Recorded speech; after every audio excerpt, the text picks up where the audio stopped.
Then there's some back and forth between the Inspector General and Jim Jordan, a terrific member of the House of Representatives. Cut 1, go. Does Peter Strzok like the president? I can only speak to what his text messages say, and they're obviously not positive comments about the president. February and March of 2016, Peter Strzok said, Trump's abysmal, Trump's an idiot, he's a bleeping idiot, Hillary should win 100 million to 0. Sounds to me like he hates the president. His text messages would certainly leave that as the implication. Your report says Strzok ran the Clinton investigation on a daily basis. Is that accurate? That's correct. And Peter Strzok, in your report, he was the lead investigator on the Russian investigation. Is that true? That's my understanding for the time period he was on. So the guy, he ran the Clinton investigation, he runs the Russian investigation, and he hates the president, but your report says while his bias cast a cloud, it didn't impact final decisions. Is that accurate? It didn't impact the prosecutor's final decision.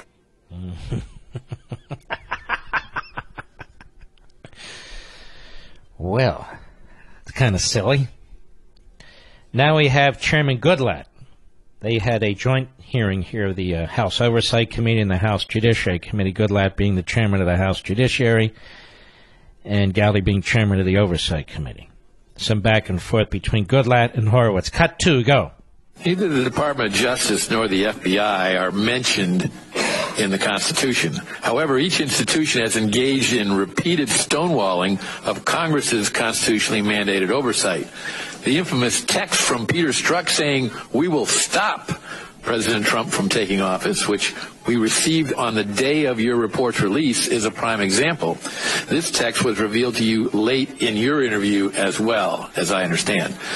Do you believe this text shows political bias? I think, as we found, it clearly shows a biased state of mind. Well, he won't say political bias. Now, as I said last week on Hannity TV, it's not sexual bias. It's not racial bias. It's not religious bias. Well, then what the hell kind of bias is it? Well, it's obviously political bias. Go ahead. If so, do you believe the political bias shown by this text had an effect on the initiation of the Russia investigation? I think, as you know, Mr. Chairman, that's a matter we've got under review and are looking at right now. More to be determined on that. More to be determined. But the time proximity, as Mr. Gowdy pointed out, is significant.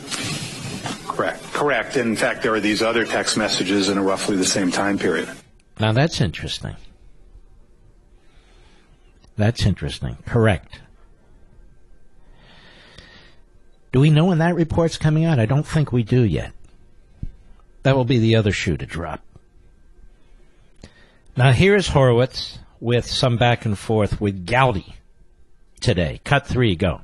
Inspector General Horowitz, if one of your investigators talked about Lisa Page and Peter Strzok the way they talked about Donald Trump, would you have left them on the IG investigation?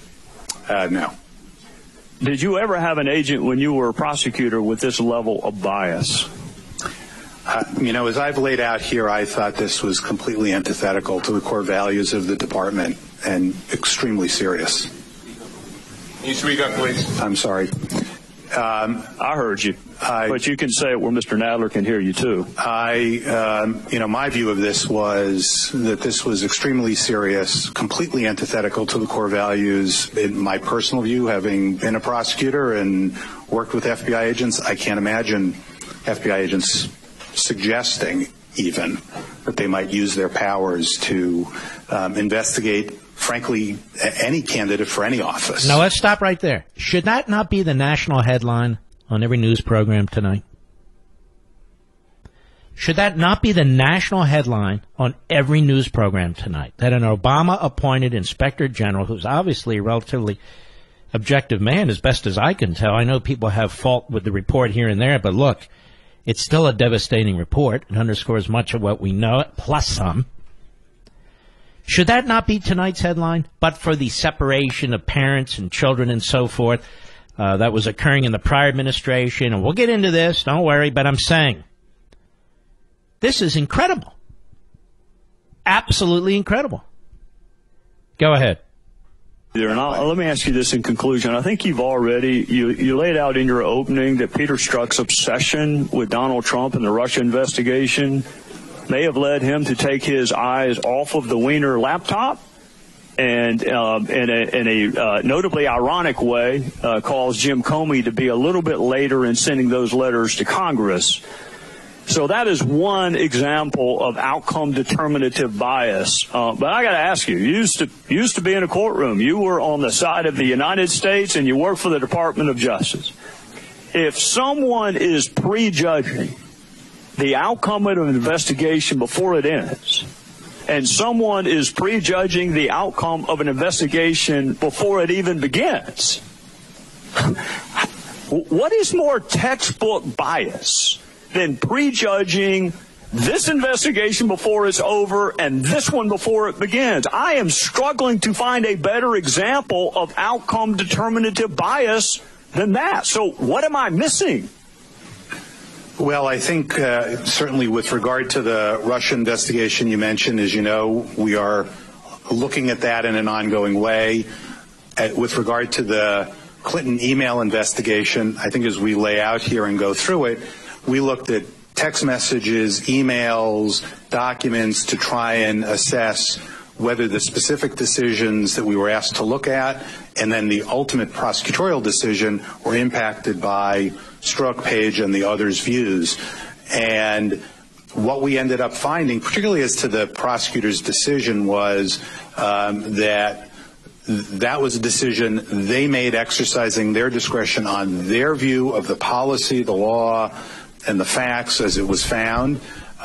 We've laid that out, and in our view, we didn't find or see evidence that the prosecutors were impacted by that bias.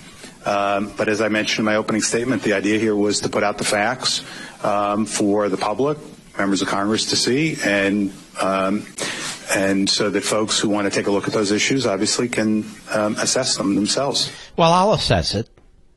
When you have the FBI director who goes out there in July 2016 and says that Hillary did this and Hillary did that and it's administrative this and it's procedural that, but no prosecutor would bring charges. You need specific intent, not gross negligence, and so she should not be prosecuted. That makes it pretty tough for any prosecutor to say, no, I disagree with the FBI. And think about this. When the prosecutor brings the case, he needs the support of the FBI, the investigators who are on the case. And if the investigators on the case are in the tank for the target, the person who's being prosecuted, it's almost an impossible task. So of course it influenced the outcome. Whatever the state of mind of the prosecutors, that's beside the point.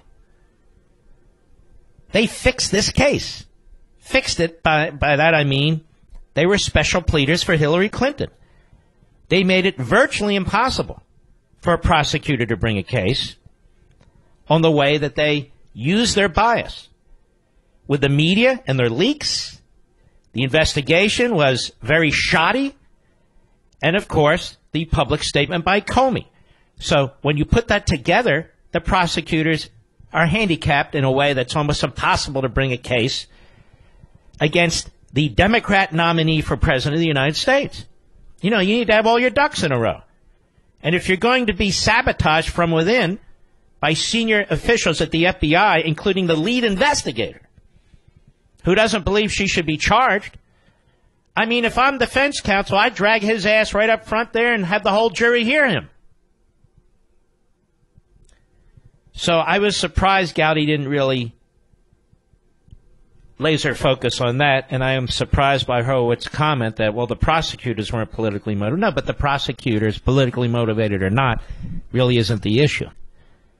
It became impossible for them to bring the case because the case was sabotaged by Strzok, by Page, by Comey, by McCabe, and all the others. That's the reason. That's the problem. I'll be right back. Mark Levin.